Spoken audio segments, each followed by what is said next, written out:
చూస్ country delight, live better. ఇప్పుడే country delight యాప్ని download చేసుకోండి.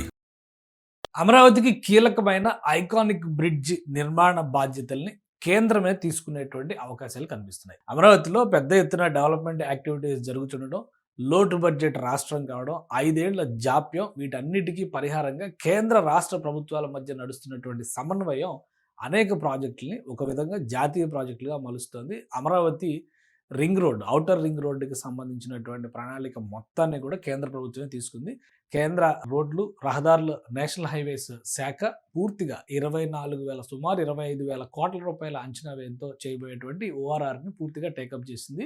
ఇప్పుడు అదే తరహాలో దేశవ్యాప్తంగా ఇన్ఫ్రాస్ట్రక్చర్ డెవలప్మెంట్ కోసం అనేక బ్రిడ్జిలు నిర్మాణాలు కేంద్ర ప్రభుత్వం చేస్తుంది. అందులో భాగంగా ఐకానిక్ బ్రిడ్జ్ నిర్మాణ బాధ్యతల్ని తీసుకోవాల్సిందిగా ఏపీ సీఎం చంద్రబాబు నాయుడు కేంద్ర ప్రభుత్వానికి విజ్ఞప్తి చేశారు. ముఖ్యంగా కేంద్ర ఉపరితల రవాణా శాఖ మంత్రి నితిన్ గడ్కరీతో ఢిల్లీ టూర్ సందర్భంగా జరిగినటువంటి భేటీలో ఈ అంశాలను ప్రస్తావించారు. రాష్ట్ర ప్రభుత్వానికి దీనివల్ల కలిగేటువంటి వెసులుబాటు ఏంటనేది కూడా వివరించారు. ముఖ్యంగా ఆయన మంత్రులు, కేంద్ర మంత్రి, అలానే ఎంపీల బృందంతో సహా వెళ్ళి ఈ అంశాన్ని వివరించేటువంటి ప్రయత్నం చేశారు. దాదాపుగా 2,500 కోట్ల రూపాయలతో ఈ ఐకానిక్ బ్రిడ్జ్ నిర్మాణం జరిగేటువంటి అవకాశం ఉంటుంది.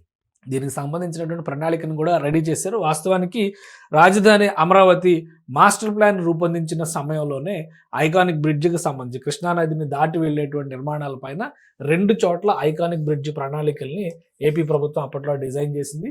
మొదట దీనికి సంబంధించి భూమి పూజ కూడా చేశారు. అప్పుడు చంద్రబాబు నాయుడు గారు సీఎంగా ఉన్నప్పుడు 2019లో ప్రభుత్వం పోయిన తర్వాత అమరావతి అటకెక్కింది. ఇతర కార్యక్రమాలన్నీ కూడా ఆగిపోయినాయి. ప్రస్తుతం వెస్ట్ బైపాస్ బ్రిడ్జ్ దీనికి అతి సమీపంలో నుంచే వెళుతున్నటువంటి నేపథ్యంలో వెస్ట్ బైపాస్ అందుబాటులోకి వస్తుంది కాబట్టి ఇక్కడ పెట్టినటువంటి ఈ ఐకానిక్ బ్రిడ్జ్ని ముందుగా నిర్మించాలని చెప్పి భావించారు.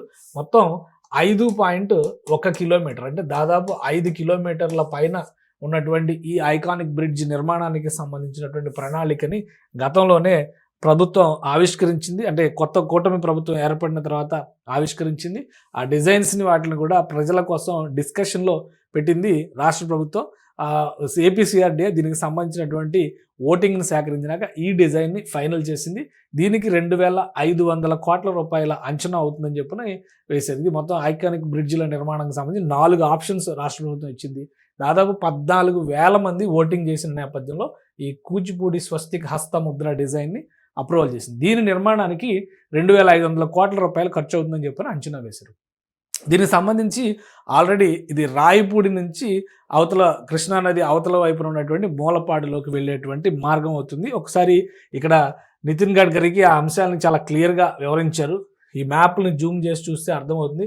టోటల్ స్ట్రక్చర్ అంతా కూడా ఈ ఔటర్ రింగ్ రోడ్ స్ట్రక్చర్లోనే వస్తుంది. దీనికి సంబంధించినటువంటి డిజైన్ కూడా మన దగ్గర ఉంది. ఒకసారి చూద్దాం. ఇదే డిజైన్ డిస్ప్లే చేసి కేంద్ర మంత్రికి ముఖ్యమంత్రి వివరించారు.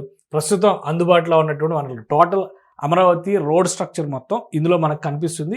ఈ మధ్యలో ఉన్నదంతా కూడా గ్రిడ్ స్ట్రక్చర్.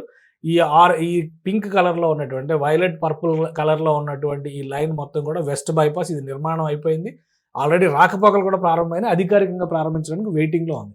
ఈ బ్లూ కలర్ అంతా ఇన్నర్ రింగ్ రోడ్డు, ఈ రెడ్ అంతా అవుటర్ రింగ్ రోడ్డు. అయితే ఇప్పుడు ఐకానిక్ బ్రిడ్జ్కి సంబంధించినటువంటి ప్రతిపాదనల విషయంలో రాష్ట్ర ప్రభుత్వం తీసుకున్నటువంటి ప్రధానమైనటువంటి ఎజెండా ఏంటంటే రాయపూడి నుంచి చేసేటువంటి నిర్మాణం. అంటే ఇక్కడ రాయపూడి ఉంది. ఈ N13 అనేటువంటి రహదారి నుంచి ఈ ప్లేస్ మొదలవుతుంది. N13కి సంబంధించినటువంటి ఈ రహదారి ఇక్కడతో ఆగిపోతుంది. అయితే అమరావతిలో ప్రణాళిక ప్రకారం మొత్తం గ్రిడ్ రోడ్ స్ట్రక్చర్, ఎక్కడ కూడా డెడ్ ఎండ్లు ఉండకూడదు. ప్రధానమైన రహదారులన్నీ కూడా ఒకదానితో ఒకటి కలిసి ముందుకు వెళ్లే విధంగా ఉండాలనేటువంటి ప్లాన్ చేశారు. కాబట్టి ఇక్కడ ల్యాండ్ ఎక్విజిషన్ జరుగుతుంది. దీన్ని మాస్టర్ ప్లాన్లో త్వరలో భాగం చేయబోతున్నారు అనమాట. సో ఈ N13 రహదారి ఇలా విస్తరిస్తూ రాయపూడి ఏరియా, రాయపూడి నుంచి మూలపాడికి ఇక్కడ కలిసేటువంటి అవకాశం ఉందన్నమాట. ఇదే 5.1 కిలోమీటర్ల బ్రిడ్జ్ అవుతుంది. ఈ బ్రిడ్జ్ ఐకానిక్ బ్రిడ్జ్ కాబోతుంది.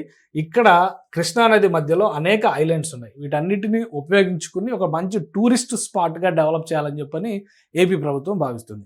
2,500 కోట్లతో బ్రిడ్జ్ కట్టి ఈ డెవలప్మెంట్ అంతా చేయాలంటే రాష్ట్ర ప్రభుత్వానికి ఆర్థికంగా చాలా పెద్ద భారం అవుతుంది. కాబట్టి జాతీయ స్థాయిలో నదులపైన రాకపోకలు, రవాణా సులభతరం చేసేటువంటి విషయంలో అనేక చోట్ల బ్రిడ్జిల నిర్మాణాన్ని కేంద్ర ప్రభుత్వం చేపడుతోంది.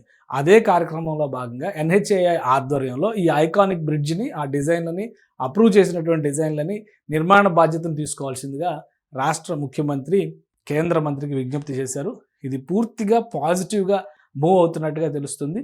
క్లియరెన్స్ వస్తే కనుక ఆల్రెడీ ఇక్కడ రాయపూడిలో సాయిల్ టెస్ట్లు కూడా రాష్ట్ర ప్రభుత్వం కంప్లీట్ అంటే ఏడీసీఎల్ ఆధ్వర్యంలో అమరావతి డెవలప్మెంట్ కార్పొరేషన్ లిమిటెడ్ ఈ ఐకానిక్ బ్రిడ్జ్ నిర్మాణ బాధ్యతల్ని తీసుకుంది. దానికి సంబంధించి సాయిల్ టెస్ట్లను పూర్తి చేసింది. ఈ సమగ్ర నివేదికల్ని ఇప్పటివరకు డిపిఆర్ని ఫైనాన్షియల్గా వర్కౌట్ చేసినటువంటి అంశాలను వీటన్నిటిని కూడా కేంద్ర ప్రభుత్వంతో షేర్ చేసుకున్నారు. ఇంకా ఏమైనా డౌట్స్ ఉంటే కనుక కేంద్రానికి క్లారిటీ ఇవ్వడానికి రాష్ట్ర ప్రభుత్వం సుముఖంగా ఉంది. కాబట్టి ఈ క్లారిఫికేషన్ వచ్చిన తర్వాత అమరావతి ఔటర్ రింగ్ రోడ్డు పనులు ఇప్పుడు చకచకా సాగుతున్నాయి. పనిని ఫైనల్ చేసి టెండర్లు వేసేటువంటి ప్రాసెస్ అంటే భూమిని ఎక్వైర్ చేసి టెండర్లు వేసే ప్రాసెస్లోకి కేంద్ర national highway authority of India వెళుతోంది. కాబట్టి ప్యారలల్గా ఈ ఐకానిక్ బ్రిడ్జ్ నిర్మాణ బాధ్యతను కూడా టేకప్ చేయాలని చెప్పని రాష్ట్ర ప్రభుత్వం విజ్ఞప్తి చేస్తుంది.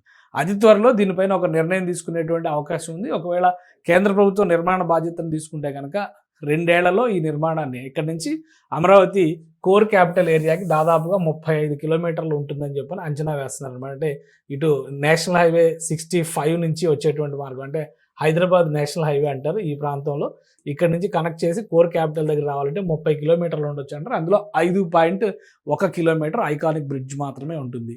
సో ఆ బ్రిడ్జ్ నిర్మాణ బాధ్యతలకి కేంద్రం కనుక గ్రీన్ సిగ్నల్ ఇస్తే రాష్ట్రానికి సంబంధించి ఆర్థిక భారం పెద్దగా తగ్గినట్టుగానే భావించాల్సి ఉంటుంది. దీనికోసం ఐకానిక్ బ్రిడ్జ్ నిర్మాణం కోసం ఒక స్పెషల్ పర్పస్ వెహికల్ కూడా పెట్టింది రాష్ట్ర ప్రభుత్వం. ఇటీవలే Amaravati growth and infrastructure corporation లిమిటెడ్ని ఏర్పాటు చేసింది.